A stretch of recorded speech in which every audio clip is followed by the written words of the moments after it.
Okay. All right. You good? All right. What's good, everybody? Welcome to the podcast. I'm here with one of the most influential, connected people in the space, Arlin Moore. Arlin, I'm stoked to talk. We've been trying to figure this one out for a grip. So, with you traveling across the whole entire planet, it's interesting, a little bit of a challenge, but we worked it out, and I'm happy to. Super stoked to dive deep with you today. So, thanks for being here, bro. I'm very happy to be here to be with the face of the next generation of influential people, and the face of influencing people in a positive way. And I'm very excited for this I conversation. appreciate those words, bro. Thank you. That means a lot. So you're where'd you say again? Romania? No, I'm in Barcelona. A little Barcelona. bit different. Barcelona. So you've been traveling the world for the past what, like couple months? Because you were in Bali, then you went to Cali, then just give us a quick recap. Yeah, it is weird to think about because I've been on like a kind of a crazy Europe bender trip the last month and a half. But now that I think about it, now that you mention it, before that, I went to Mexico. And before that, I was at Coachella. And before that, I was climbing a mountain in California. And before that, I was in Bali. So yeah, it's definitely been like a few months of just straight travel. So does And this it's been like have an effect on like your psyche, your body? yeah, definitely does. But I think we share a lot of similar beliefs in like meditation and fitness and health. And if you're able to, like, at a certain point when you kind of get all of your systems dialed in, and honestly, one of the biggest skill sets to like traveling and maintaining the ability to stay healthy, and not only stay healthy, but stay focused and being able to work. Cause like we're working the whole time. I'm here with one of my business partners, and we might be like traveling to a different country every other week, but we find time to work, sometimes 8-hour days and sometimes different time zones. Crazy. So the biggest skill set really is learning how to order at restaurants Really? because you're in different. Yeah, that's one of the biggest skill sets because it's like, you're going to different countries. The food is different, but like as much as I like to experiment and try new foods in different countries, I also like to make sure I have enough protein and that I'm basically eating the same thing that I do when I'm home. Yeah. So, How much of a challenge is that? well, it comes down to just knowing what to order, right? When when you go to a restaurant these days, they're all made for Instagram. They just try to make it look pretty. They don't give a shit about portions. Can I swear on your Yeah, podcast yeah. Oh yeah. a little bit?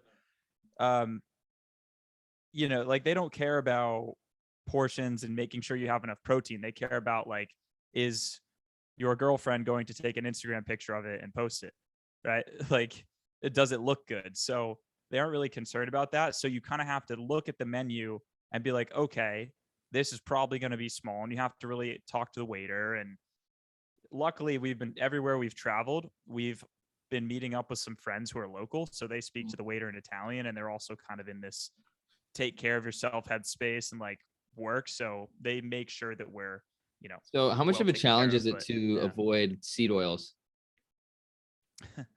um I was in Hawaii and that was hard, bro. Like genuinely difficult. yeah, I'm not the guy to like ask the waiter if it's cooked in Yeah. oil or butter. Yeah. Are you? No, no. I just assume every time I go out to eat, it's going to be cooked in seed oils. Yeah, yeah, it probably is, but I You live try and you not to live. think about it as much. Yeah, yeah. I mean, I think just being conscious of those things is 95% of the battle. If you're aware of the things that you're putting into yourself and you're not doing it all of the time and you're not going to do it for the rest of your life, then like everything in moderation, essentially, like watching porn one time is not going to kill you. Eating seed oils for a short span of your life when you're on vacation is not going to kill you. You know what I'm saying? Yeah, exactly. You gotta. And yeah, it's like you go through the arch of like, you need to be hyper disciplined and like get into monk mode, and you can never have caffeine, and you have to do all this work and stuff. And then you're like, you know what? I kind of want a coffee. And then you're like, you know what? it's kind of fine. And I think you kind of like, at least I start to think about where my parents are at in life and like where older people are at. And, you know, they're just enjoying life at some point. And I think that the biggest thing is just mitigating stress. Like if having a cup of coffee, even though caffeine obviously isn't the best thing for you, like anything that gives you a short-term burst of energy is going to have payoff, whether it's short-term or long-term. Like if you enjoy it and it makes you happy, it literally brings you happiness. I think that elimination of stress is probably Yeah, I heard this one more thing one beneficial time. than negative. Yeah, 100%. I heard this thing from one of my friends who I think he actually has a doctorate. I'm not entirely sure, but he says that the inflammation that is caused by stress is far more worse than the inflammation that the food causes. And I was like, Yes, damn, exactly. that's some crazy shit. So just like if you're gonna eat that shitty burger, or well, burgers aren't shitty, but if you're gonna eat that shitty meal, like allow yourself to enjoy that, because that, and stressing about it would just make the problems worse. So, but talking about stress, how do you manage your stress? Because you've been in the online space for how many years? I started posting a lot in like 2016. Damn, that's crazy. You I were was what, in like preschool? it's like second grade. No, I was 15. I Yeah. was 15. So that's crazy. I wasn't even conscious of anything at 15. So that's nuts to think about. So you've probably seen a lot. You've probably seen people come up, fall off. Like, how do you handle these things? Well, it's actually super interesting that you just mentioned, where you were at when you were 15, because so you're like about 3 or 4 years younger than me. Mm-hmm. You're 21. Yep. Yeah. So you're maybe 4.5 years younger than me or so. And when I was 15, I was the same as you just mentioned. Like I was completely unconscious of almost everything. And I was stressed out of my mind. Like When you were 15? I when I was 15, yeah. Yeah. That was like the start of my unconsciousness and anxiety and really depression. I mean, it was just like repetitive negative thought every single moment of the day, Mm. unless I was avoiding it through either social media or I played sports. But even I remember sometimes I would be playing hockey, and like hockey was a good distraction because I did have I had friends, and I'd like go in the locker room and be like laughing, and then I'd go out and play, start playing, and like hockey is a very intense sport. You have to be in the moment. But then I'd like get down and sit on the bench again, and then just like wave of depression would hit me, and I'd Like be like, while "What you're on is the this?" bench.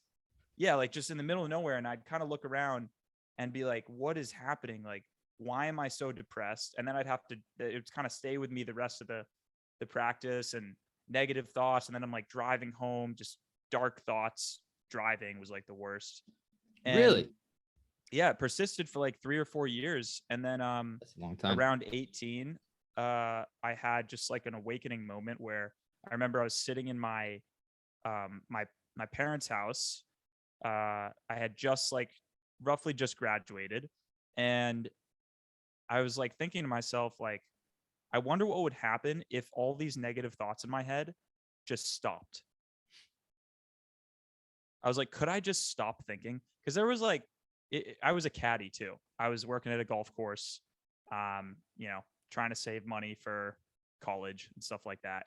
And yeah, there was like a span of 4 days in the golf course where there was no relief. It was just like I was caddying for some rich dude and just like negative thought, negative thought, negative thought. Like, and I don't even remember what they were. It was just like, what's the point of that? What's the point of life? Like, insecure thoughts as And this well. went on for 4 years.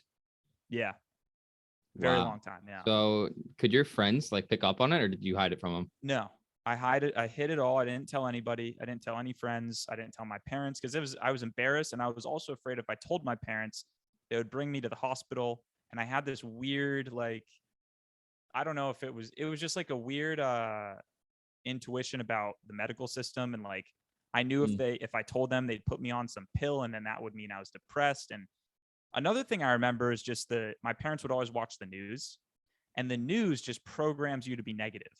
It's like Yeah. war in Iraq. And then after the commercial, it's like, if you have depression, take Humira. It's And then so it's like, fucked. Like, yeah, it's just like everything is negative. And then it's like one little thing. It's like, in other news, in good news, here's a video of an 87-year-old woman like lifting weights. Or And then like it's it's like, just like someone's birthday, and yeah, like during COVID they would like drive by and like honk for her birthday. You're like, dude, like this is the good news we have. yeah, Like, yeah. shit, And then the next, moving. like that's like 30 seconds of the good news. And then it's like, and now back to another tragedy, a school 600 shooting in Milwaukee. Like it's just like 600,000 the people died of absolute, COVID. yeah. So It's heinous, yeah. heinous. So there But was that. Yeah. Yeah. So, so there was the news, there was that. And so for like 4 days caddying, I remember just every thought was negative. And then I was just like sitting there, in my parents' house at the kitchen table alone. And I was like, what if these thoughts just stopped? And I had no thoughts for like 3 or 4 seconds. And I was like, huh, that was kind kind of of nice. scary, That was kind of nice. but it was also kind of nice. And I then stumbled across some like personal development videos on YouTube. Mhm. The first one I ever watched was Ty Lopez. His like OG, not garage video, but his OG TED talk. And it was like, if you read a book a day, you can learn anything. And I was like, maybe I can learn how to not be depressed. What was And your I first started book? reading all these books on psychology and stress. And pretty soon, within like 2 weeks of reading this one psychology book, actually, you know what's crazy? Hmm. We're talking about this right now is my parents took me to Barcelona for my like graduation gift. And in Barcelona, which is where I am right now, is where I finally figured out that I could overcome negative thinking patterns through like essentially mental reprogramming and like positive affirmations and meditation. That's full So circle right there. yeah, crazy. So that was when I was 18. I'm 25 now. So that's crazy. That was 7 years ago. And I've just been meditating every day ever since. I've spent hundreds of thousands of dollars on coaches and mentorships and courses. Yeah, And dude, what do and you think about the negative connotation that courses have nowadays? I think it's funny. It's Like just, how why do you have a negative connotation toward learning? Like probably because the school system programmed you and fucked you up that way. Like I mean, I never would have thought to do that when I was in high school. Like I probably would have been on like the YouTube comments like, this guy's a scam, like this guy sucks. buy my course, But buy my course. yeah, but then you realize, well, if you invest money into something that somebody took time to share a skill or share, something that they spent a long time learning, and to give you a shortcut, because the truth is with courses, all the information is out there for free. It's in the library. You can read anything, right? But to have most courses include not just the exact information you need step by step, so it saves time of you trying to gather all the information, but it has the information, and then it has a community, so you meet people around the world who can support you to like figure out whatever it is you're trying to figure out, and then you have access to the coach or the person who made the Yeah, course and typically. not only those things, but like implementation. It helps you implement what you're learning in effective ways, from what I've learned The anyway. Right? accountability. Yeah. Yeah, exactly. So back to what you were saying about how you were feeling for a long time. It's wild to me how many people likely go through something similar.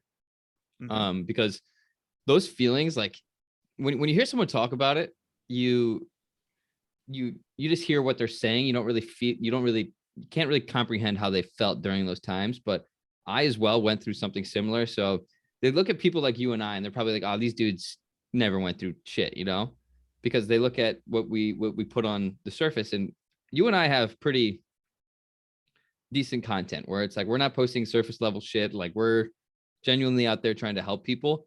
But they look at all these other influencers and they're comparing themselves to people that look like they have it all put together. And I didn't grow up with that. I don't know if you grew up with that, but when I was in high school, I didn't have people to compare myself to, like, negatively.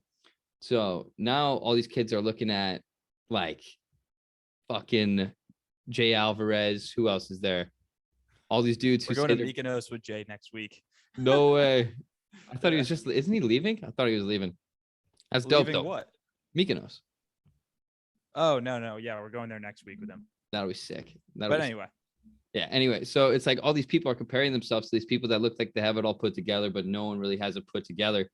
So to all those people that are out there and they've felt these things, or they're struggling to find a friend group that makes them feel welcomed and connecting to themselves, and they're in that similar position that you and I were once in, where they lost their sense of self-value, what would you say to them? to people who feel like they don't have supportive friends and because they've kind of lost themselves. Yeah, because that's like Yeah. probably the most frequently asked question I get is like, how do I find friends that can actually like help me and help me grow and make me feel like I'm welcome? Yeah, it's a really good question, and obviously this is something that I specialize in with what I do with the guys that I coach in my course Tribe Accelerator.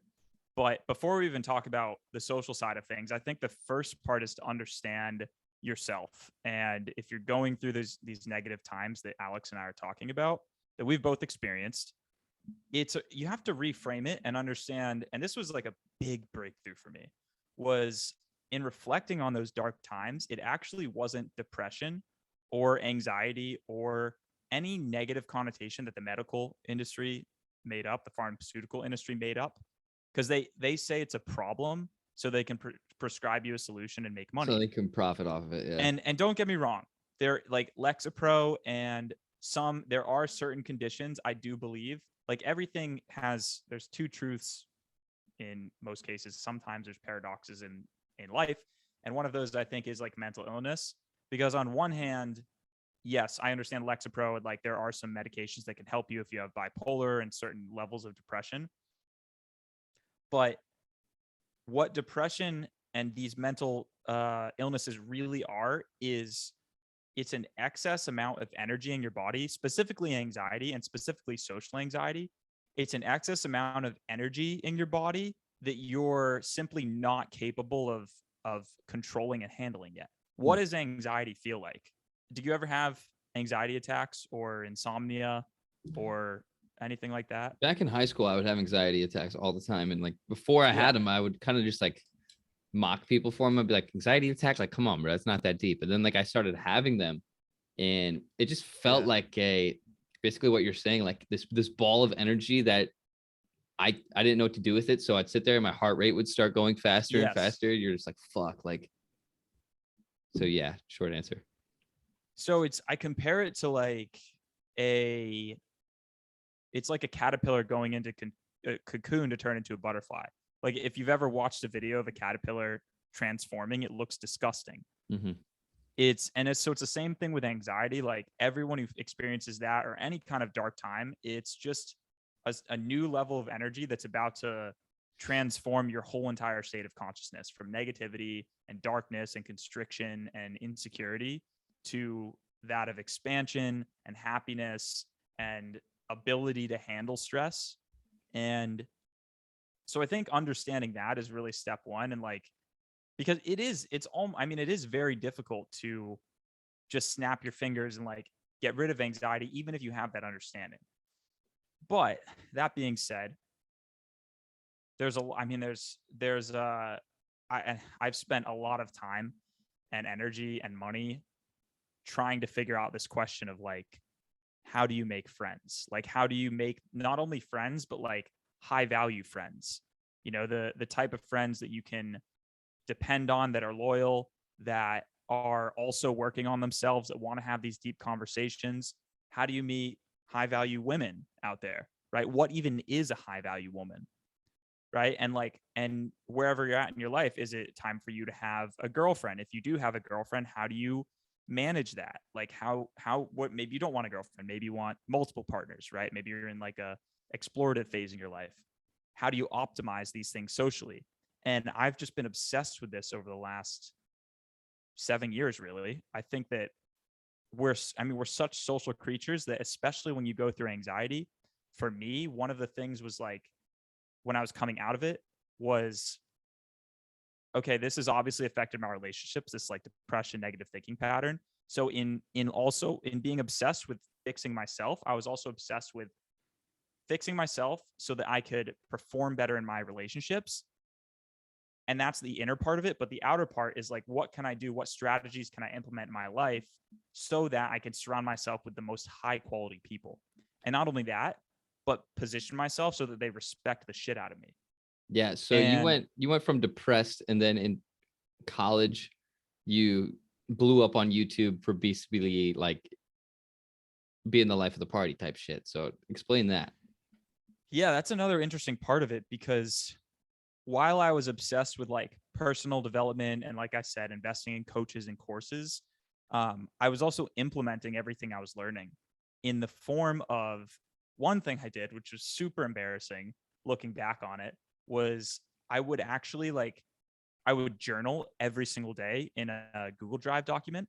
And I would journal like the end of the day, but I would journal all my interactions. So if there was a girl I thought was pretty in class or something, I would go up and talk to her. And then, wherever that would lead, I would literally like after school, after homework, whatever, I would go back and I would go in my journal and I would like write how the interaction went, what were the pros and what were the cons, and how could I improve. And I did this.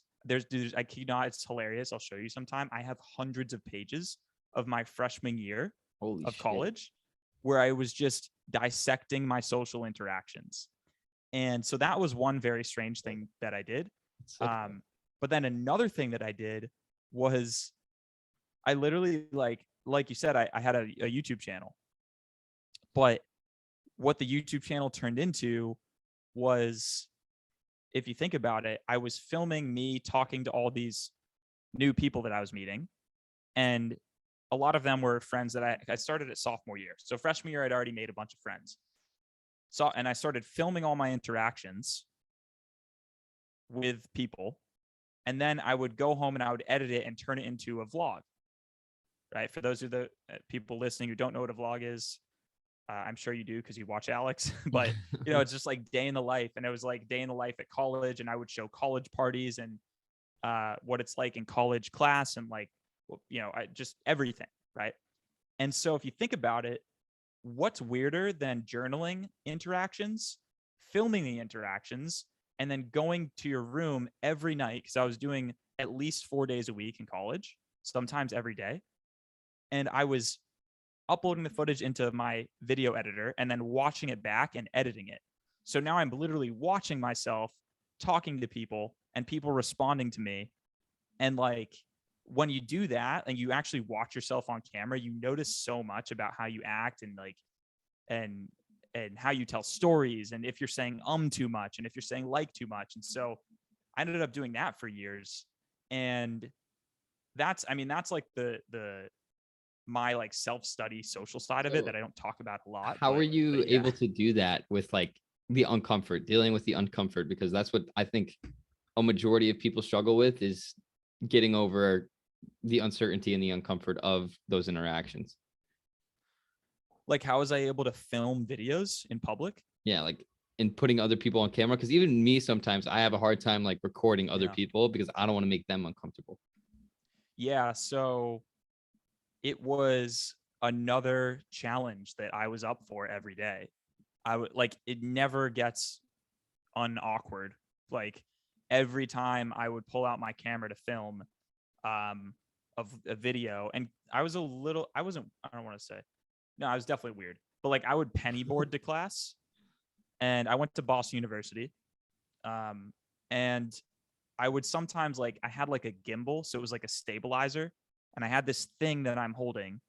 It's so weird talking about it retrospectively, because in the moment I was like, oh, well, I just got to do this. But now I'm like, this is strange. And I don't do YouTube as much anymore. So like looking back, it's such a strange thing that I was doing.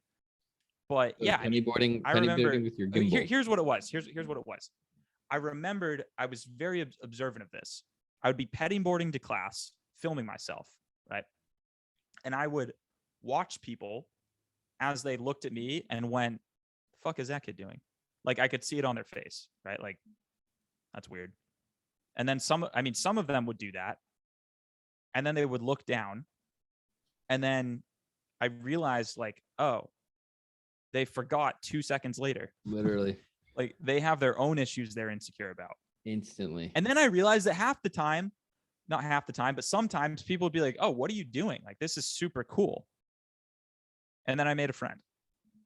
So how many subscribers did you gain your sophomore year? So when you started it? I think I grew like 80 to 100,000 subscribers my first year of YouTube. Nuts. That's nuts. That's really good.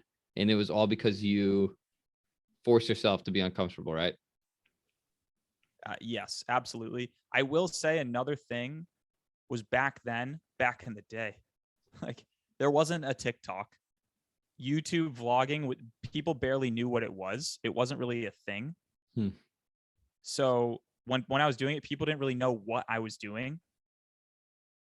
And now, like, if you're filming yourself, everyone's like, oh, what are you doing? A TikTok? Or what are you doing? Like, if I was filming myself, half of them probably assumed it was a school project, Really? Like it was just, yeah. So I think there was a little bit of, I don't know if that's good or bad, but yeah, I definitely had to go into discomfort to be able to do that. Where do you think the average person should start with this? Like building their social circle, their lifestyle, designing their lifestyle. Yeah. So I mean, social circle. If we want to take the transition and go into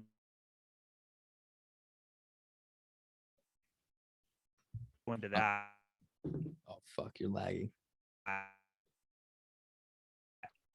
The very first thing you need to do is have a clear, and it sounds strange, like, oh, am I lagging? My internet connection's unstable. Are we back? Yeah, you're good. Okay. So I'll repeat that. So the very first thing you need to do to build a social circle, and it's kind of counterintuitive, but it's to develop a better understanding of who the fuck you are. And the way you do that is there's really two major things you have to do. One, you have to get more clear on your purpose as a man or as a woman. And two, you have to ruthlessly define in detail the types of people that you want to have around you. So you have to define in detail what you want out of life and who you are and like what your purpose is, right? So for example, I'm Alex Sedlak. I am going to influence people through social media, and I'm going to help them through my online course. And I'm going to have an impact on millions of people throughout the world and raise the collective consciousness. So you have to first get clear on who you are and what your mission is. So it starts with the individual, essentially. Yeah, and I'll start, just cut right off the first objection, which is, well, how do I find my purpose? The first thing you have to do, and this is, I think, a big realization people have when I first talk to them about this, and I say it over and over, is so many people don't know their life purpose simply because they keep telling themselves they don't know their life purpose, and that affirmation plays out again and again and again. Yeah. Literally every part of your life that you feel like you don't have clarity about, like, oh, should I be in a relationship? Oh, what's my life purpose? I don't know. I feel lost. Like, you keep telling yourself the same affirmation, it's going to manifest. Your words dictate every part of your reality. Yeah, exactly. Every little thing you tell yourself. So I guess it comes down to being intensely mindful about what the person is telling themselves. So if they're saying, I don't know what my purpose is, I don't know where to start, rather than so what's the reverse? Yeah, like a tiny shift to like, every day I'm getting closer to finding my purpose. Or perfect. There we go. Yes. Yeah, exactly. So you need to start telling yourself, I'm becoming more confident in who I am and what my purpose is. And every day I'm getting closer to the highest level version of myself. That's number one. Okay. Because if you don't know who you are, how can you influence anyone? Yeah. Or like know what you want your friends to be like. Exactly. So once you know who you want to be, you have to define who your friends are going to be. And that process of like defining people is something that I take very seriously. Like, I'll write out the character traits. I'll write out where in the world they are. I'll write out, like, are they into health and fitness? Like, what areas of life I've defined for myself. I define for them as well. Like, what's their purpose? What's their vision? What do they like to do for fun? Like everything. And I'll do the same thing for the girls in my life. Right. So girl that I would potentially be interested in dating, girl that is maybe like a female friend of some sort. And you just ruthlessly define everyone that you want. And that those two things are massive. Ruthlessly A third one I'll defined. give. I like that. A third one I'll give, and then I actually have a couple of questions for you, Alex. No bad. Is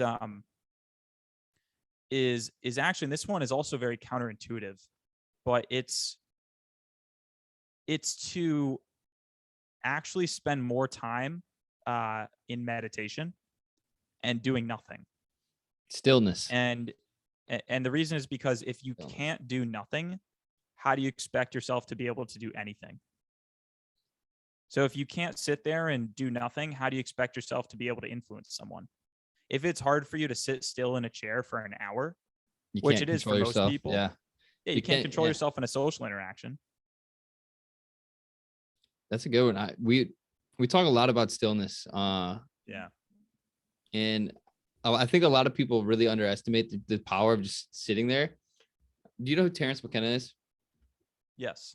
So Terrence McKenna, he went to prison for something. I forget what he went to prison for, but he said his entire time when he was in prison, he would just watch his breath. Every time he'd breathe in, he'd say rising. Every time he'd breathe out, he would say falling.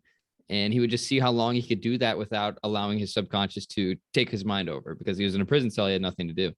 And the people in Create Reality always tell, I'll challenge them. I'll be like, how long can you sit there in complete stillness and just go rising and falling?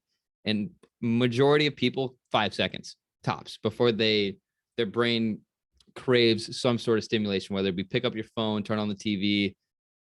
And if the individual looks at how many times they pick up their phone a day, like it's preposterous. Like yesterday, I picked up my phone I've picked up my phone 68 times today, and it's wow. It's 2:00, right? Wow. And that's me being conscious of it. Like I've read today, I've worked out today, I've meditated today, and that's me being conscious of it. So the average individual isn't even being conscious of, and that's completely subconscious, right? Like when you go to pick up your phone, you're likely not thinking like, okay, I'm going to go consciously pick up my phone. You're just doing it and then hoping that you have a notification. So can I share one of my biggest life hacks with you? Yeah, dude. So it came around the time, I don't remember exactly when, but I realized that there was this whole issue going around, or meme going around, that like checking your phone is bad, or logging into your Instagram is bad, or checking social media is ruining your brain. And so I was like, I reject that. And so I basically turned my entire phone and digital experience into essentially either no matter how often I check my phone, it will be productive. And one way that I do that is turning my phone into a vision board. So if people are watching on video, my phone is up here, of course. But I've turned my phone into a vision board, like with the background, and then I also have Pinterest board widgets that every hour show a different image from different vision boards. So I have like dream houses, dream cars, dream travel destinations, what I want my lifestyle to look like. And it's like 4 different Pinterest boards. And then you just add a widget. And then the other ones are finance apps. And then on my Instagram, I ruthlessly mute and eliminate people that I follow who add any level of negativity. So if ever I go on Instagram, it's either somebody I love or something that I'm like, someone that I want to learn from. So I've been able to pretty much turn my phone into a place where I look at it and I'm like, oh, this is good. I feel good. Yeah, dude. Now, that being said, you're on Money Twitter as well. Money Twitter as well. Yes. Money Twitter's fire. So you've probably unfollowed a majority of girls that aren't adding anything to your life. Yeah, that's another thing you can do on the Discover page is if you're a guy watching this and you have a lot of like bikini models, dude, mine's heinous. That's like ruining your perception of women. And because a lot of these girls, I've met so many girls on like who I first saw on the Discover page, and like you meet them in person and they don't look like that. Isn't it fucked up? Like it's so fucked up. Yeah. So you just click the 3 dots and then you go see fewer posts like this. Done. Yeah, mine could use a sweep. Mine could use a sweep personally. It's insane because like biologically your brain's gonna fire when it sees that shit. So if you're not being intensely conscious of when you see that, you're like, okay, I don't want to click on that. I'm not going to click on that. And then to tell the Instagram that you don't want to see it, like takes a lot out of a dude. And very, very few are actually mindful enough to even consider that, because their lust is one of the most it is the most powerful emotion, right? So being able to alter your brain state when you're experiencing that state is not easy. Not easy. Can I share some dark arts? Of course. So here's some dark arts that I learned that I share with guys in Tribe Accelerator. This is some of the deep stuff. As you just said, lust is one of the most powerful. I would say it's like that Colombian devil's flower. Have you heard of that? No. There's this flower in Colombia that like it's like a very dark drug, but like you blow it in people's faces, and it basically were you a Harry Potter fan? No. So you blow it in people's faces, and it literally makes them do whatever you tell them to do. Colombian devil flower. I forget what it's called exactly. You find it? Can we pull it up, Jamie? Yeah, we'll pull it up real quick. Share screen. All right. Colombian devil flower. Here are the results. Yes, that's it. So what happens is people get this like blown in their face, and then they're literally helpless, and they will, I mean, unfortunately, sometimes people get, it's like a rape drug. Sometimes what happens is people like, we shouldn't even be talking about this because we're just raising awareness about it. Drugs. Alex and Arlin responsible for like raising the next terrorist with this devil flower. Losing Devil's their breath. memory That's what and it is. Yeah. free will. Yeah. So people will like empty their bank account on this thing and like send all their money and like all their assets to someone else. Wow. It's insane. Yeah. So anyway, so lust, the emotion of lust and porn has a very similar effect if you think about it. You know, like I definitely used to be addicted to porn. Oh, dude, it happens to every guy. Like, I don't think I know a guy that hasn't dealt with that. Yeah, and it was very difficult to get over. But one of the ways that I was actually able to get over it is what I'm about to share with you, which I actually think I might have made up. And what I started to do was I found myself addicted, and I started putting like porn images at the bottom of my I have like vision boards that I make in like Keynote, and I put the porn images at the bottom of it. And just before the porn images, I have like a picture of a black hole, and it says like, beware, like this is dark energy that you're entering, but you can transmute it, because Newton's law, or it's one of these laws, any energy cannot be created or destroyed. It can only be transformed. So what I started to do was I would go and I would look at the porn images, get the arousal, and then I would go back up and I would look at my goals. You ever read so now my body is, what's that? You ever read Think and Grow Rich? Yeah. Yeah, it talks about how like being able to transmute the sexual energy is like one of the biggest cheat codes to life. Exactly. And I mean, I didn't invent sex transmutation, but I think porn transmutation is a different, and different when you're looking at those pictures in your vision board, it probably like desensitizes you to them because you're seeing them so often and you know why they're there. Bro, that is what eliminated my porn addiction. It's actually really, it's gonna be the intro of the video right there. The video title is just recovering porn addict Arlin Moore. But yeah, bro. Realistically, dude, like I know people that cannot control those urges like 4, 5, 6 times a day because they just it's fucked. Because you get exposed to porn at what, like 13, 14 years old. Your brain doesn't even know how to comprehend what the fuck's going on. Yep. It's bad. It's bad, but that's a good way to get over it.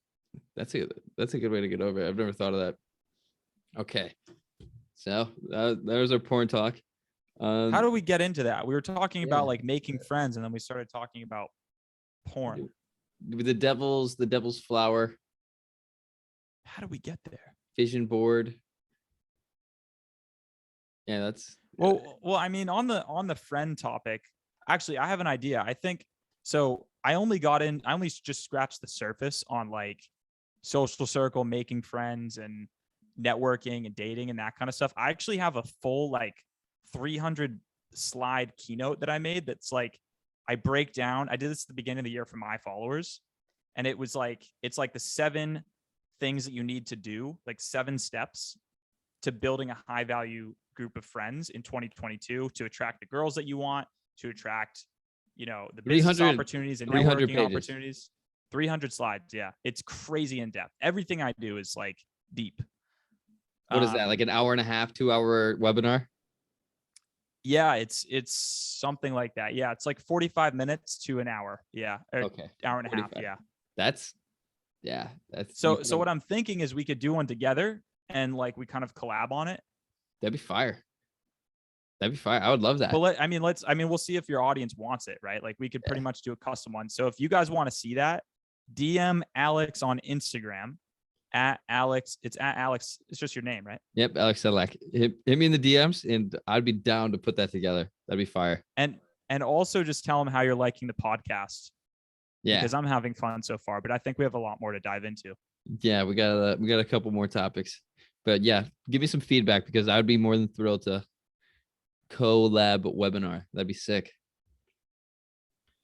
Alex, I have some questions for you, and they are social related as well. But one thing I've noticed about you immediately, and we haven't I've just seen you because when TikTok started popping off, and like, at least when I downloaded TikTok in 2019, you were one of the first faces to pop up, and I was like, oh, this kid's like right on. I like this kid.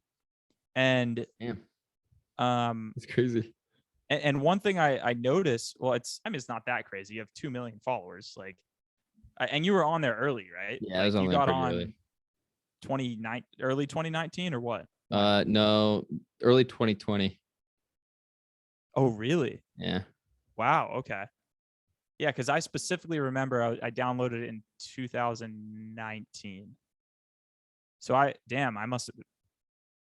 I was on it before you. That's crazy.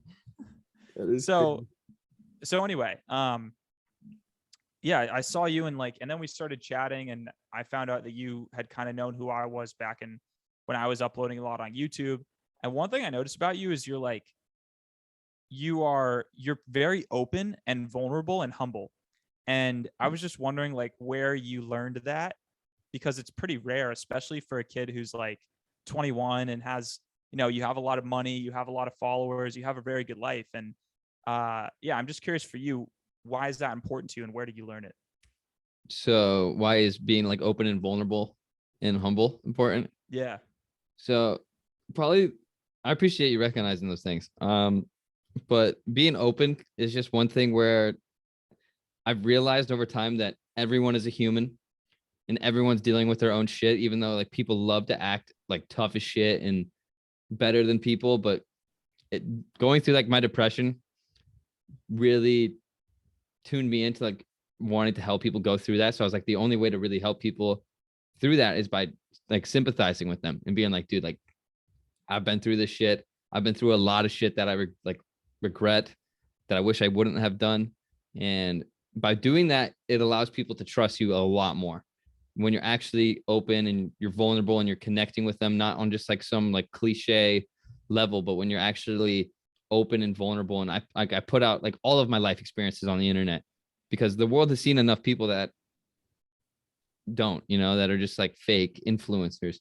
So I'll talk about my psychedelic experiences, like how I was like suicidal and all this shit where like most people, they always try to put out their best side forward.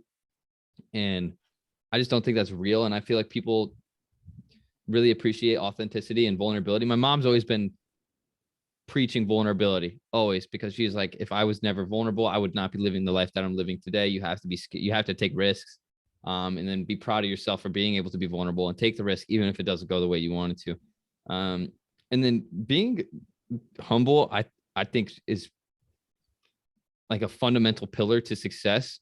I mean, if you look at Andrew Tate, that dude is one of the egotistical people you'll ever see, but that dude has millions of dollars. He has no reason to be humble. Like he's a world champion, but being humble is kind of just something that comes second nature to me, where it's like after my psychedelic experiences, it really taught me that like I don't know anything. I'm not better than anyone. We're all human. And if I was that human, I would probably be making the same decisions as them. And yeah, I'll be confident with like how I carry myself, what I post on the internet. And if it's in alignment with who I am, I'll comfortably post whatever I want to post. But my intention is never to make someone feel like I'm better than them, because no one likes feeling like you think you're better than them. Yeah. Essentially. Yeah. I mean, you obviously very much have your feet on the ground. It's cool to hear that your mom's been an influence on you for that. And so my other question then is like, obviously you went through this like depression and then and some dark times, and that made you want to help people. And so you started posting on TikTok and sharing advice, and then you got some fame, and then you got some money. And how have you feel that you've been able to stay humble even after all that?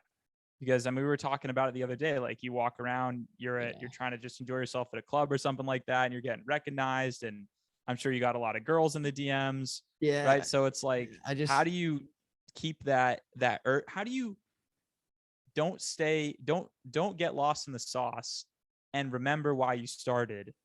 And even after you get some success, like remember what you're doing it for in the first place. There was definitely some times where I got lost in the sauce, but life will always find a way to like remind you. But yeah,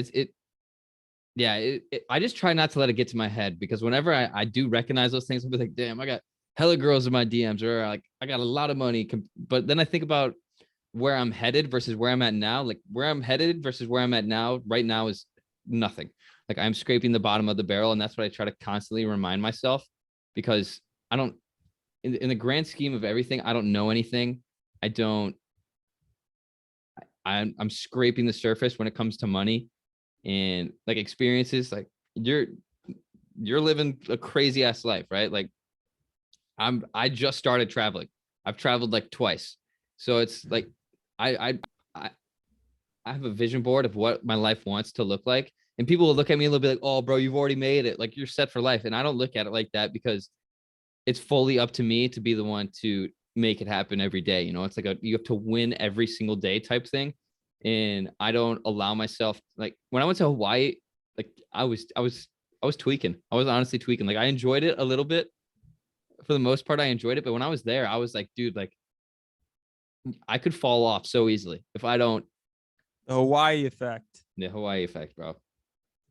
But yeah, very real. It's challenging at times but I've been studying Buddhism a lot lately, and that really taps me into like just not making decisions out of your ego and tapping into love more than doing things to just be selfish, I guess. Who are you reading to learn Buddhism? I don't even know, bro. I just got this book at some, that like Chinese looking structure in Hawaii, the temple thing. In what island? Oahu. It's literally just, I think the book is literally just called North the Shore. Yeah. East side. Yeah, that's the North. No, not. Oh. Wait, near like. It's near the botanical gardens. Oh no, yeah, I don't think I went to that thing when I went. Yeah, so there's just this book that says just the teaching of Buddha, little book, and I've been reading it. I'm like, damn, this is like some crazy shit. Yeah. But psychedelics, bro, I have to say, like, I had a crazy ego death. I did 2 tabs of acid because I took the 2 tabs of acid because of my ego. I wanted, like, my friends were doing acid for the first time, and I've done acid before, like one time. And I was like, oh, I've already done acid once. Like, I'm going to do 2 tabs because like I know what I'm doing. And it was fucking insane. It was insane. Like the world itself, like I started to glitch. Like I would, you know how like when you're playing Call of Duty, I don't know if you ever play Call of Duty, but you'd be running and like your screen will freeze and then you'll end up 10 feet in front of you and you're like, what the fuck? I just glitched. That was I happening. never really played video games, but yeah, I That get was that. happening to me in real life. And I was scared for my life, bro. Like time was freezing and shit. So that caused my ego basically just to disintegrate. Cause I was like, I don't even know what the fuck's going on here. I don't know anything. And I need to calm my ego down. So I've probably done shrooms. Shrooms are probably more, I'm very open about my psychedelic experience. So you ever done it? No, I have a Wow. certain stance on it though. What's your stance? Um, I think that life is already a psychedelic experience, and that might be a cop out for just not taking them. But if you think about it, I mean, I think the craziest psychedelic experience you can have is falling in love Bro, and getting into a yeah. relationship. Yeah. I think that, and I guess I can't speak and say the most because I haven't done psychedelics. Actually, I can say one of the things that actually spawned, I think, my awakening was smoking weed or marijuana or ganja, I think is the spirituals like to call it, ganja. But yeah, I smoked weed for like 5 months, starting when I was 15. And that's what like started my anxiety. Yeah. Weed. Yeah. Weed, when it's used like unintentionally, can really fuck you up. Like Yeah. that's what caused my depression too. Like addiction to dab pens.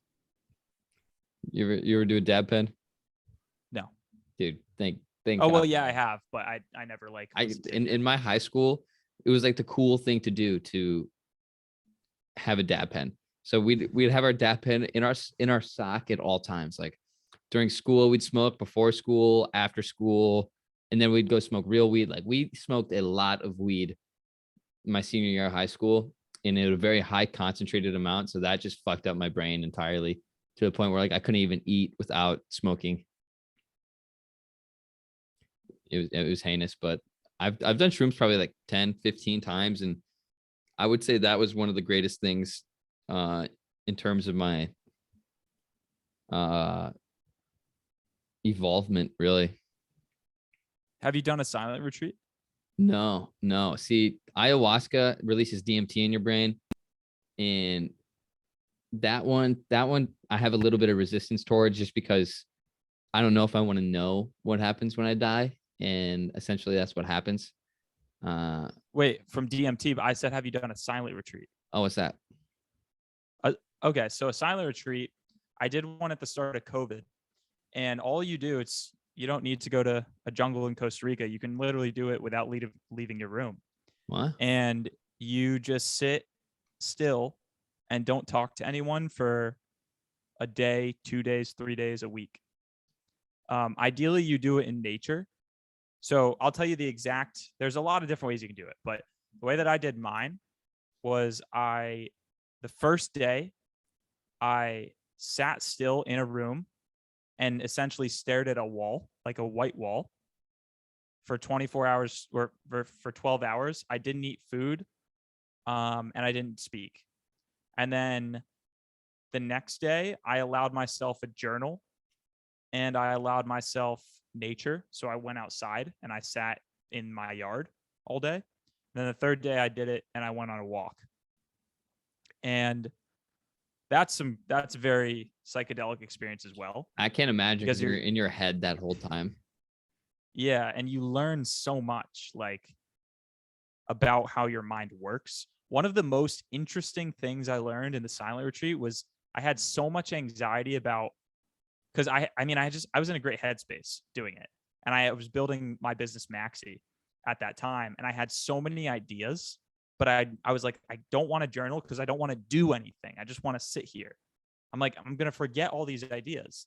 And what I learned through the silent retreat was, if it's a good enough idea, and if the universe is guiding you to actually remember that idea and act on it, it will remind you. So since then, I've stressed way less about like writing my ideas down, because like if I'm like, you ever get a thought, you're like, oh, I've got to write that down. Like, no, like you don't need to write it down because your consciousness will always bring it back when you need to remember it. I like So that was a big realization. And that was also when that was actually when I realized that I needed to turn my phone into like a positive manifestation tool. Yeah, dude. Yeah, that sounds like a psychedelic experience because shrooms basically said like the same thing to me, where it's like when you're tripping, like you have this resistance towards your phone because it's just like this is such artificial thing when you're looking around you and it's like Yeah. a beautiful moment. You're like, wow, this is beautiful. And then you just see this thing that has so much negativity just in your hand. And it's just like, damn, like if I'm not intentional about what I do with this thing, like I will just fall down a very slippery slope. You know what I also started realizing, especially during the lockdowns, was that I think trees and nature are borderline aliens, if not aliens, just some of the most high consciousness and alive creatures Yeah, that it literally exist on sounds the like you did planet. shrooms. Like this is exactly how That's what I'm someone saying, bro. I don't need to do would. shrooms. Yeah, Bro, my state of consciousness is shrooms already. Like that's I wake up and I'm like, the sheets of the bed, and like I'm holding the microphone and I'm speaking to digital Alex in another, digital like it's already digital I've been Arlin. in a different country every week. Like this is already insane. Yeah, that's Why crazy. do I need to do, what else is there to experience? I almost imagine like if I did them, it would just, nothing much would happen because I don't know. Maybe I don't know. But Yeah, I mean, dude, I mean, how you're thinking right now, I didn't think before I did shrooms. Shrooms kind of did that to me, but like some people don't need them. Some people desperately need them, and some people like you stumbled upon it naturally, and that's sick. yeah, and like I said as well about relationships, right? Like I went through a very toxic relationship in 2019 to 2020. And it was one of the most excruciating experiences of pain in my life. And like even worse than the depression, because it was worse than depression. It brought me to a state of apathy, Then we just which, don't feel like doing anything. yeah, you can't even move. Yeah. Like I couldn't even move at that point. And the embarrassment that happened because of it. Long story short, it was I met this girl and I had the YouTube channel and I started filming the relationship almost immediately. So all my followers knew who the girl was. It was so, and also she was attractive, of course. I mean, come on. But like I was getting all this validation from like having a hot girlfriend, and like the videos were popping off because Are like the videos couple still there? channels back then were, no, they're all private. Ah. I could sing you some. Um and and then it just got super toxic, and uh I'm sure some people will resonate with this, but she ended up cheating on me um at Coachella with a major celebrity, and then posted a Can we get the paparazzi. celebrity name? Can we get the celebrity name? It was good old Cam Dallas. Cameron Dallas. Yeah. Damn. So, like Good old whatever, Cam Dallas. but uh but he and Coachella. it's funny How because, the hell does that happen at Coachella? well, I wasn't there. Oh, This is where I learned about why, if your girl says she's going on a girls trip, stick it's to yourself, true. king. I guess it's true. Right. So, and it's funny now because I've hung out with Taylor Holder a couple times, and they're obviously like buddies, and so it's come full circle. But at that time, this is like a few years ago now, like that, and she posted a Getty Images paparazzi photo with him like the day after she cheated on me with him. How'd you find out? And what do you mean? How did I find out? Did she tell you? She posted it, Well, did the picture and we had a public relationship. give you enough proof that she cheated on you? Yeah, I mean, aside from the fact that she archived all our other pictures, and yeah, I mean, yeah, like it was bad. So, bro, and then the Hollywood Fix was following them around, and it was a whole, No way. it was like a Nessa Barrett, Josh Richards type situation. So when that stuff was happening, I was like, I see this man. Like I fully understand this. This is pain. And that was very embarrassing, obviously, because it was public. Yeah, so that probably taught you not to like publicize your relationships. Yeah. So I mean, like that pain too I was so insecure in that relationship and I didn't even really realize it until I was going through it. Right. So talk about like psychedelics and stuff. It's like, I don't know. I've just experienced life so much to the point where, and then even get me started on like death, right? Like there's so many things that life can humble you with or teach you lessons with that are shocking, that I have nothing against psychedelics. I have friends who've had beautiful experience, but I personally have not been energetically drawn to them, at least Yeah. yet.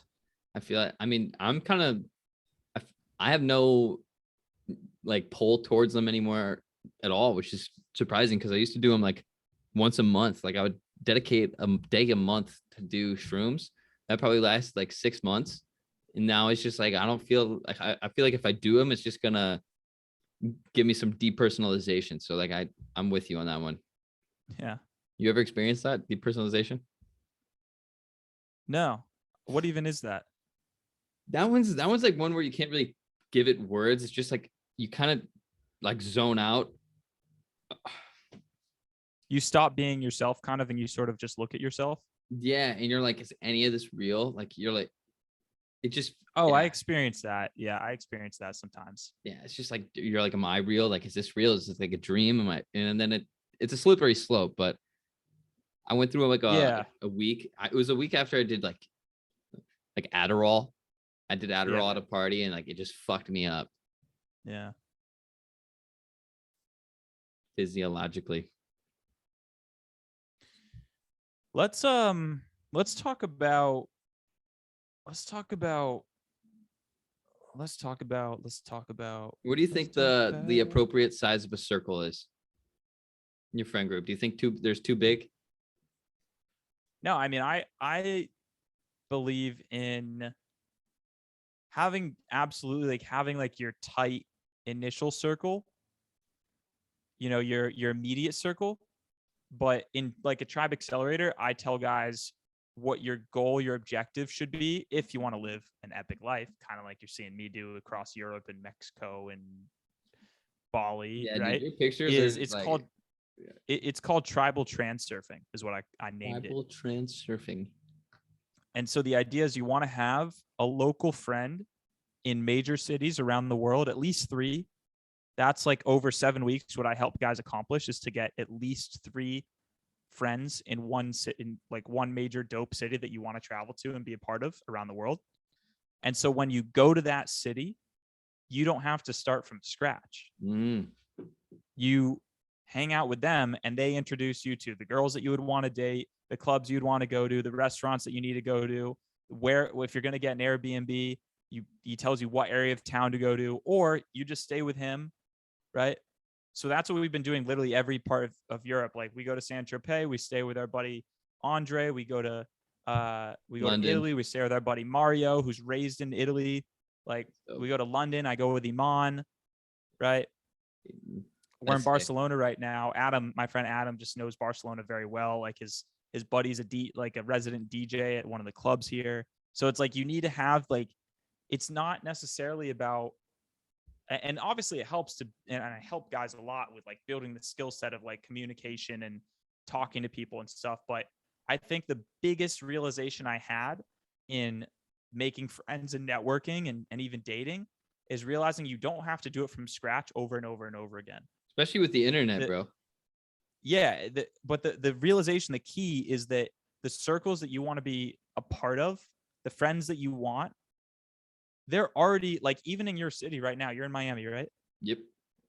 Like if someone listening is like, oh, I want to have a circle in Miami, there already is the circle in Miami. They're already going to Kiki on the river and then hanging out at Alex's apartment for post game and then going to 11, right? Like they're all these things are already happening with or without you. You don't have to create them. You just have to find the people and then get invited. So how would you say the best way to go about finding the people? Well, as you just mentioned, one way is Instagram and social media. And it's not about followers. Like I help guys build an absolutely fire profile that girls will find attractive. And not only that, but girls will not be turned off by, because that's a major thing. Yeah, dude. It's actually crazy. Instagram is the most important Tinder. Yes. So I help guys to brand themselves even if they aren't like an influencer like you or me, like I help guys. Basically, all you need is like 9 photos. I tell them. Some people can get away with like 2. Some of the most fire profiles and coolest guys I know have 2 pictures or even less. And it's all about positioning. And if you have the right photos, which is what I help guys achieve in Tribe Accelerator, you can DM cute chicks that you find attractive. You can meet a guy out at some networking event or dinner. And then if he DMs you on Instagram, he doesn't think you're a weirdo, right? Because your Instagram can disqualify you instantly if it sucks. Instantly. Like if someone has a Yeah. shitty Instagram, like it doesn't matter if you have 450 followers, but if you have like pictures of just your cat, like people are gonna be like, this dude's a fucking loser. That's something we could go in depth on the webinar too. Yeah, I'd be down. So yeah, again, if people want that webinar, DM Alex. Tell Alex in the DMs how on Instagram DMs if you're enjoying this podcast and if you'd be interested in us doing that, and then we'll put it together. Because by the way, I mean, I put a lot of work into that one that I did at the beginning of the year. And if you and I do one, I will put I'll redo it so it's like custom to us and for your followers, and we'll crush it. That'd be fire. I would happily do that, bro. And I'm sure people would happily tune into that if they made it an hour deep into the podcast. Yeah, let's hope absolutely. They did. Let's hope they did. I'll post about it on my Instagram story and we'll be chilling. I think we got a lot more we can dive into. How's your energy level? You got more? Fuck. What do you got? I think we could talk about dating in your 20s as a high value man. Oh yeah. I think we could talk about red pill.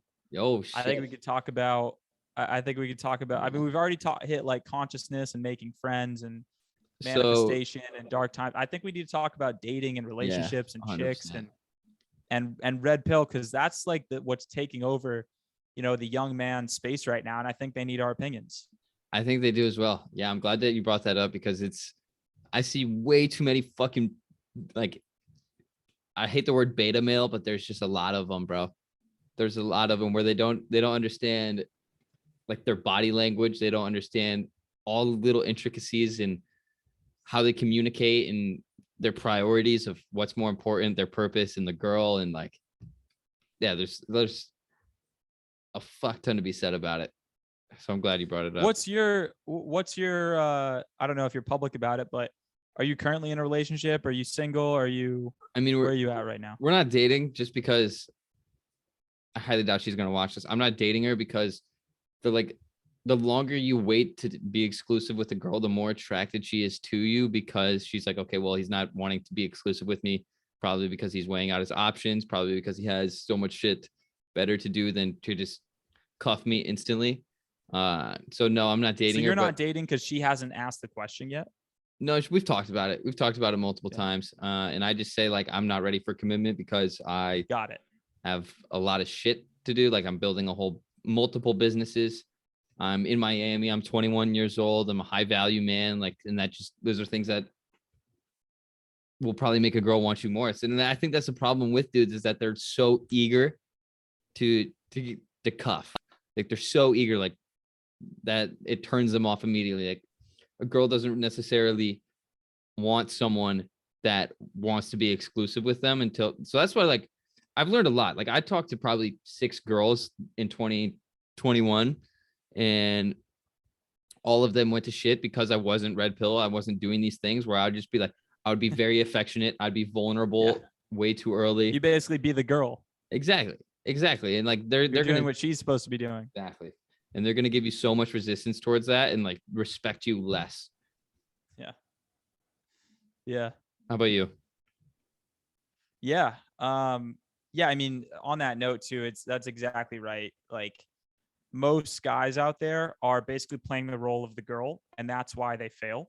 They are so eager to get into a relationship. They hook up with the girl, they catch feelings, they start getting emotional, they ask her where it's going, and then she leaves them, and then they're heartbroken. And in reality, what should happen is you got to make it a fucking mission for this girl straight up to lock you down. It should be difficult. It should be like an army invasion tactical assassin like plan on her behalf to get you to be her man, and you need to have hoops for her to basically prove to you that she's a girl worth dating. And I had that for my current girlfriend. I am in a relationship right now, which this is one of the first times I've said that on a public podcast, but we're an hour or so deep into it, so I think it's okay. This is bare bones.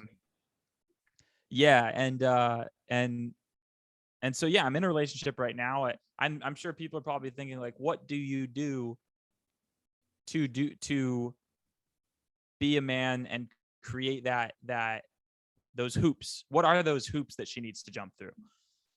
And the first thing you need to realize is, like Alex has decided, like, are you in a position to be in a relationship? Do you want one? Yes or no? And if you catch feelings for a girl, are you going to be strong enough to basically tell her that you have to keep it at an arm's distance? And two, if you say, you know what, I do want a relationship, which is something I told myself actually at the beginning of 2020, what are the extensive list of character traits and qualifications for that girl? And you have to be unwavering and very stubborn about those character traits. So I basically made a list on my phone, and the list is fucking long, and it's, what does Arlin's girlfriend look like?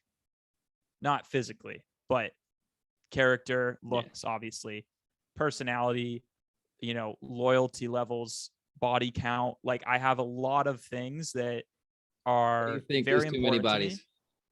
How many? Yeah, what do you think? For a girlfriend? Yeah. For me, no, like more than 3 is a problem for me. Wow. And you found one with less than 3? Mm-hmm. I found one. Yeah. I'm not going to say exactly how many, but less than 3. Yeah. That's impressive. In Miami, I can't find a girl with under like 7. So I'll take under 7. Yeah. But yeah, I mean, I look for loyalty, and that's important too. A girl with less of a body count. This infuriates some girls, especially who have a higher body count. Yeah, I mean, it's just a reflection because they can't change it. Yeah, you can't. I personally like, I haven't even asked the girl I'm talking to what her body count is, but she like tries to tell me, and I'm like, I don't care. Like, I seriously don't care at all, because like I feel like I would care. Well, I mean, unless you're not in a position to date, then it doesn't matter at all. It doesn't matter at all. I just let her character. Well, hold on. Sorry. I take that back. Sorry. And I'll let you finish your point as well. It does matter to an extent, and I can elaborate on that after you finish your point. I just let her character tell me all the things that I'm looking for, because I'll never ask, and I'll never tell her mine. Just because, like, I think, let me try to find words for this. I think that everyone goes through a point in their life where they need to feel validated, and like a lot of the times sex is the answer to that. And I feel like in the world that we live in now, where hookup culture is so prominent, that anything under 10 is impressive. If you're 20, if you're 21 years old, anything under 10, because I know people that have 50. Which by the way is insane if you told that to our grandparents. It actually is insane. It's totally fucking insane. Especially with college, bro. Like, college is just fucking heinous. Yep. But I personally just like, I'll never ask, and I'll never tell a girl. Have you read The Rational Male by Rollo Tomassi? Of course. Mandatory. I think he mentions body count in there, where he's like, don't ask, because like it shows that you don't care about, like, fuck. I'm mumbling right now, but I just personally don't. I mean, I agree with you. I don't think you have to tell the girl your body count, but I think it's important that you know hers if you want to pursue a relationship. And now I'll go back as well to, let's say you're in a position where you're like, no, I don't want to have a relationship. I don't really care. If you care about being, considerate and not leading a girl if you don't want to basically deceive a girl and basically make her think that you're going to be, her man at some point. Like for me, that's, if I'm looking for a girlfriend, that's probably one of the first questions I'm asking. Really? So you personally, Really. if a girl checked every single box, but had a body count of like 9, what are you doing? Yeah, I wouldn't do it. I would not date her. What's your reasoning behind that? Because I really think that girlfriend / wife material is almost bred into you at birth, like, and going into your family and how you were raised, like, and the culture that you were brought up in. And I don't necessarily know if loyalty can be learned. And look, I don't have all the answers. I wouldn't consider myself like I've certainly learned a lot through my experiences with relationships, but I'm 25. I think if you want the best relationship advice, you ask, someone who's been in a successful relationship for 20 plus years. Right. So, but what do you I think have learned a about? lot, and what I can say is from what I've seen, that the level of loyalty of a girl whose whole entire life growing up, her family said, this is the way it's done. Sex is not something to be taken lightly. You only do it with someone that you could see yourself getting into a relationship with and long term, and here's how you vet for that. Then, like, if a girl has, think of it like, guys don't really care, and guys are obviously biologically built different. Sperm is cheap, eggs are rare, right? But like, if a girl has had sex with 20 guys, what's 21? If she's not having a good time with you and she's out at the club and she likes partying and she enjoys this lifestyle and she gets drunk and, and she's had sex with 22 guys, why not have sex with 23? It's like, it doesn't matter. Do you agree with the term? Do you agree with the term? A key that opens many locks is a master key, but a lock that is opened by many keys is a shitty lock. It's, I don't want to say it, but it's, I don't think it's, I think it's not wrong. I agree to some sense, but I think that's also, that's one of the things where I try not even to think about it too much, because like there's only so much you can say on a podcast about it. Now, that being said, I don't look down upon any girl that chooses to have a more free flowing sexual life, but I'm a man and I have my preferences about what I want, and I'm allowed to have those opinions. 100%. The same way a girl can say, oh, I don't want to date a guy under 6 foot. Well, I don't want to date a girl with more than 6 bodies. So like, 6 is your number. No, 3. It's 3. Yeah. It's 3. Wow, that's crazy. Especially at the age of 25. Like that's some elite self-control. That's wild. Okay, so wow, we just went on a tangent on bodies there. Okay, so I feel like a lot of dudes have a problem with posting the girl they're talking to way too quick. Like, because I feel like if you post a girl when you start talking to her, it shows her that like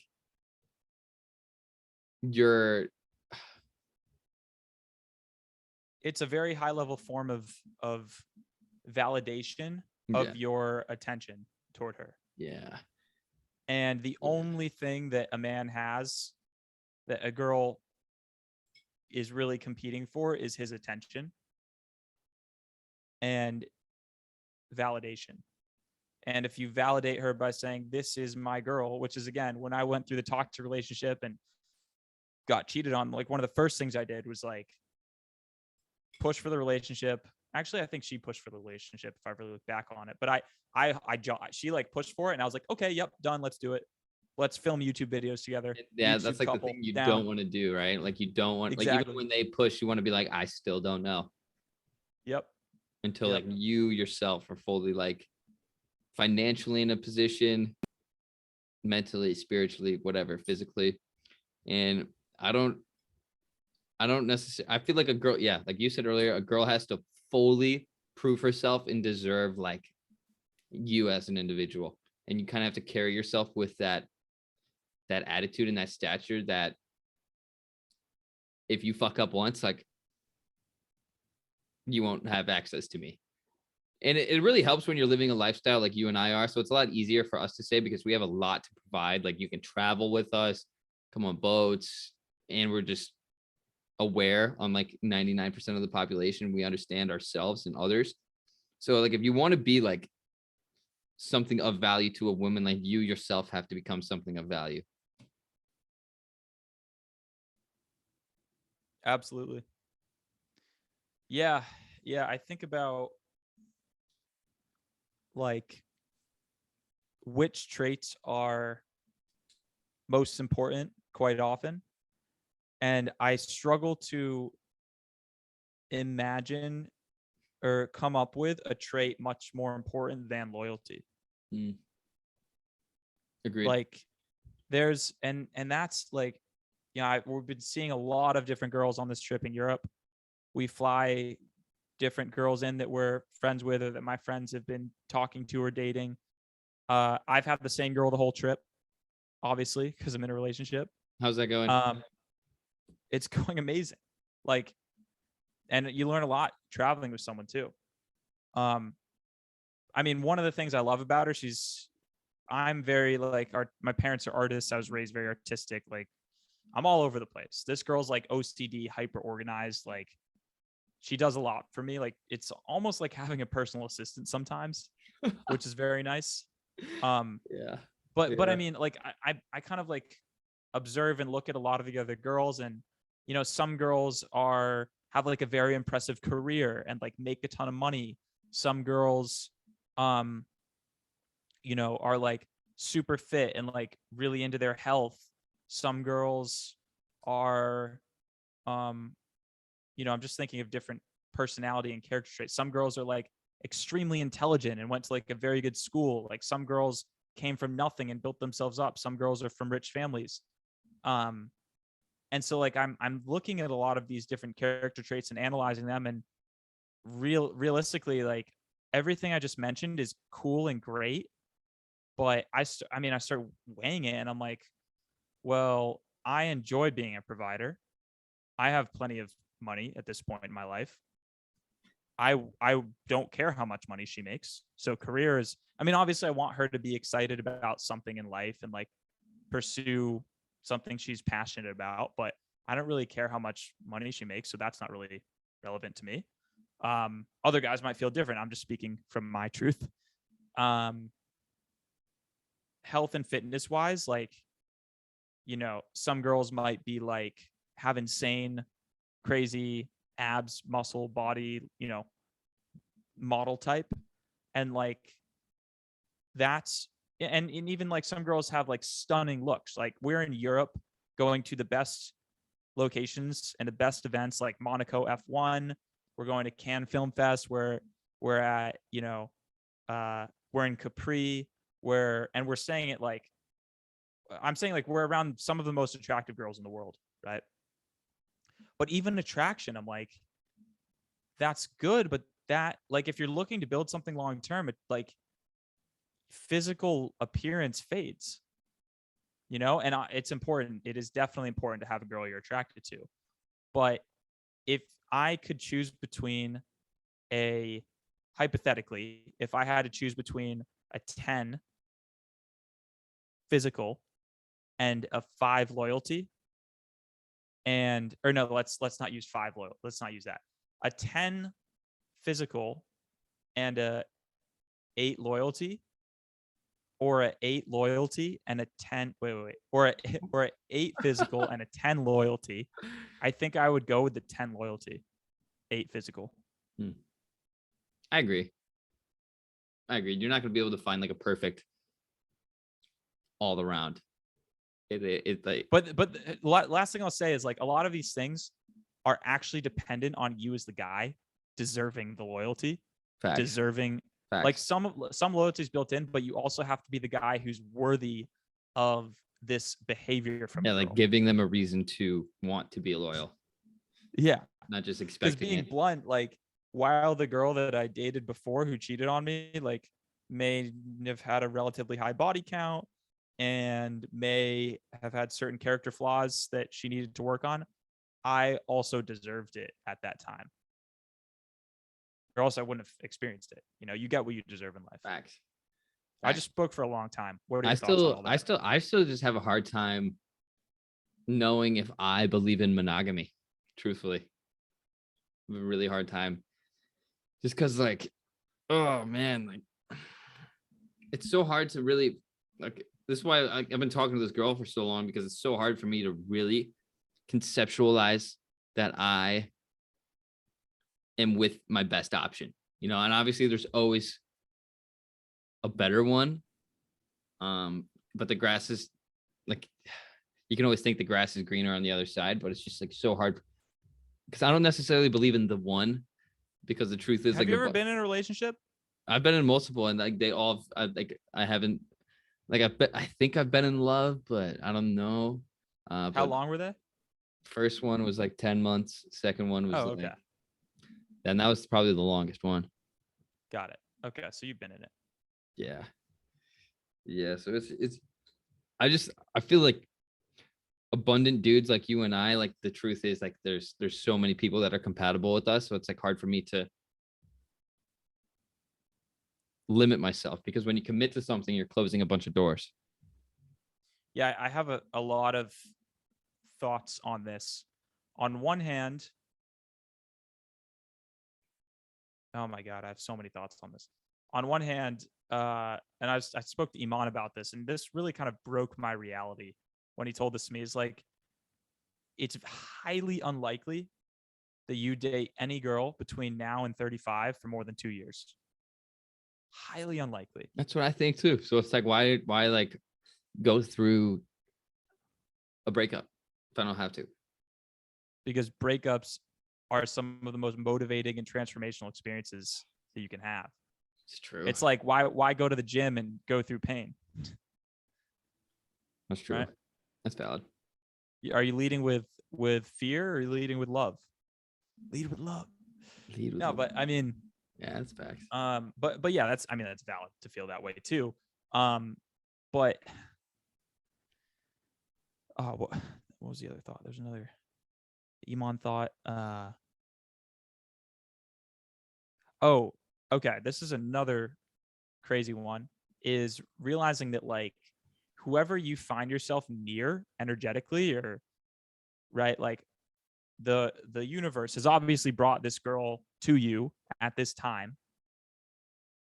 There's I think a high probability that if you accepted the gift that's kind of being put in your way, that it actually ends up being way better than you could imagine, and almost in like kind of weird ways, right? And the lessons you learn through it are potentially something that you never thought, right? Like, if she wasn't really a good fit for you, like, she wouldn't be anywhere near you. That's physically impossible. Like, physics.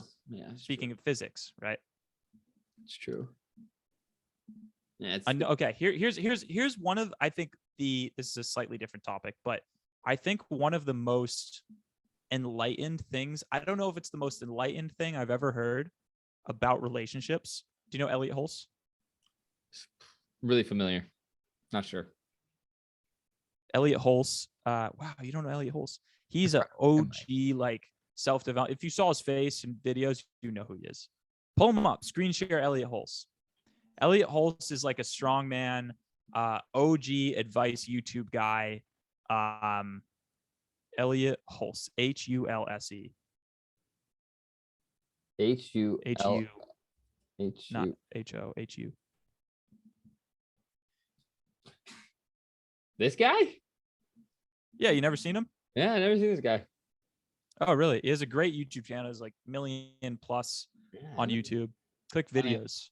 Kind of gives me a David Goggins vibe. Similar. But he's been married to the same girl since he was, I think, he's dated her when he was 17. and they got married at like 21 or something like that. Oh, fuck. And I think, and this is where I don't know who's more enlightened. Is it Andrew Tate or is it Elliot Hulse? Because they're kind of right, like they're kind of opposite ends. totally opposite. So Elliot Hulse says, if you're in a relationship, do not give other females any level of attention. And that means like when you're like, if you have a girlfriend, if you're in a relationship, you're walking down the street and like, there's that girl's walking by you, like, you're in Miami, she's got the Latina energy, she's got the curves.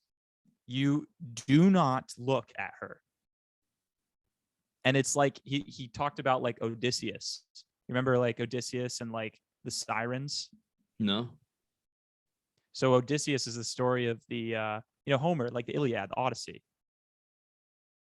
No? Did you go to school? I didn't pay much attention. Oh my God, you don't know Homer and the Odyssey. Okay. So this is like a old massive book, but basically the story goes like Homer is venturing around the world, Odysseus is venturing around the world on this boat. And at one point, it's like a Greek myth, ancient Greek myth. At one point, he's in the ocean and he sees in the distance these like beautiful, they're called sirens.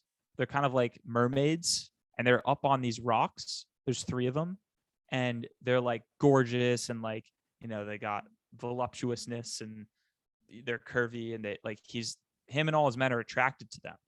And then what happens is they start veering off the track that they're supposed to be on and they get closer and closer and then they crash into the rocks and like the sirens turn out to be like evil, right? So it's kind of like, it's sort of also the story from the Bible of like temptation. And I was raised Jewish and I'm more spiritual than religious. I appreciate all religions and I like Buddhism and such, but it is the story as well. There's a lot of wisdom, I think, in the Bible of like Adam and Eve and the apple and the serpent and like temptation, right? And so I don't know, I'm going to start noticing it because I feel like the universe rewards resistance to temptation. Ooh. And Fire. and that's what I don't know though. Is that true? Because Tate seems to be living a good life. But like if you're in a relationship and you're walking down the street and you see she's coming your way, the other girl, right? Do you look or do you go, nope, I don't give her the attention because that's the only thing I have as a man? Oh, wow. This is still what I'm torn between. And I guess only time will tell. Maybe I'll dive deep with the girl. Maybe I'll try it out but then again, I'm 21 and in Miami, bro. So it's like, fuck. Ultimately, I think the answer is this, right? It's what you said about psychedelics. And I think we can cap it off around here because we've been going almost an hour and a half. And I think this is maybe a good spot, unless there's other things you want to talk about. But I think that it talks about, it's the same thing you were discussing with your psychedelic experience with shrooms, right? You were doing it every month for like 6 months. And then all of a sudden you didn't have the urge anymore. So I think if you live your life and maybe you give into the temptations, eventually the temptations are gone. Or maybe not. Maybe the temptation is always there. I don't know. This is one of life's biggest questions. No, it's facts. Yeah, I think you're right. I think because the odds of me meeting this chick are pretty slim. So the universe probably did. It's probably, maybe I should just trust it and see what happens. Alex's DMs are closed.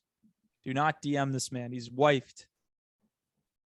Yeah, it's probably the only people that are probably in this podcast at this point are probably dudes. Like, who knows, bro? Yeah.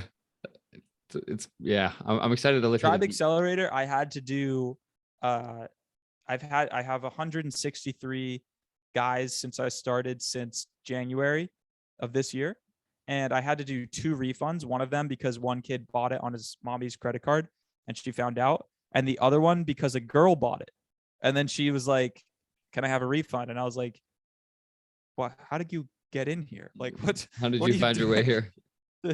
A course for men, and I That's talk good, about though. men's stuff, but maybe That's she was good, just too, curious. That's fire.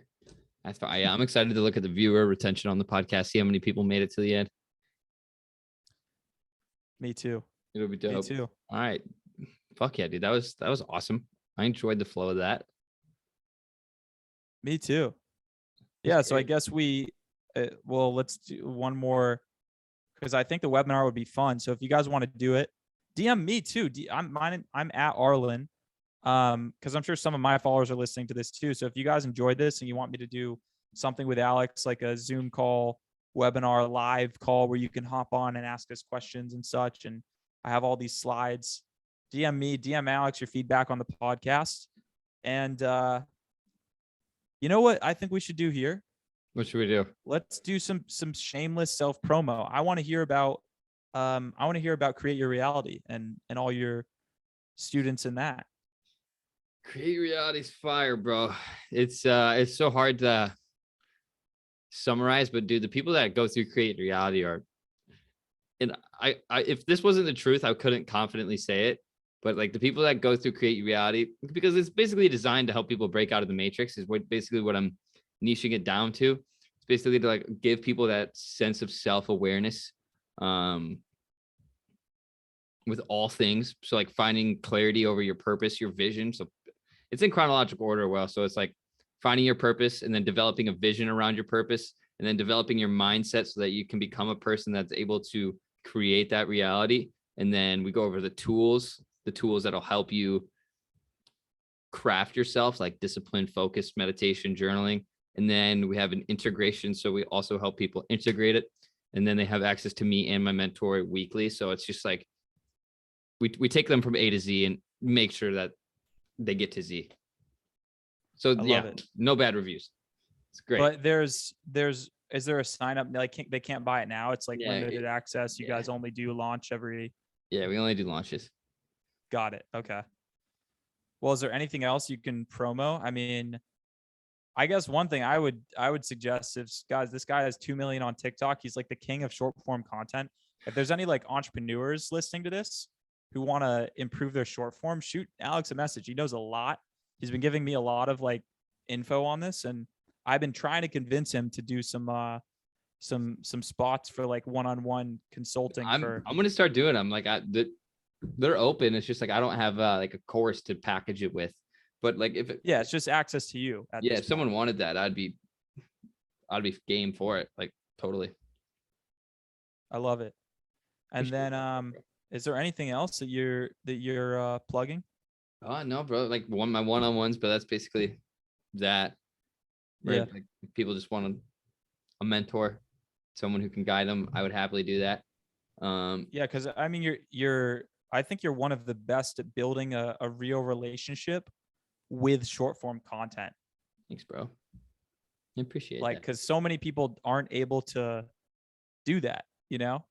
Like, obviously, it's easy to build a relationship with a 2-hour podcast. Yeah. But with like a 15-second video, how do you actually like get people to like you? You know, that's difficult. So props to you for cracking that code.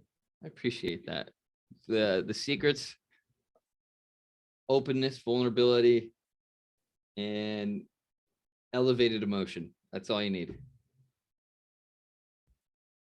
Lust. Watch porn. There we go. All right. Hope you guys enjoy this podcast. Head over to your porn tab, and we'll see you. We'll see you maybe on the live call webinar if we decide to do it. That would be sick. Fuck yeah, bro. I'm looking forward to that. All right, dog. Enjoy Bulgaria. All right. Bye, everybody. Peace out, bro.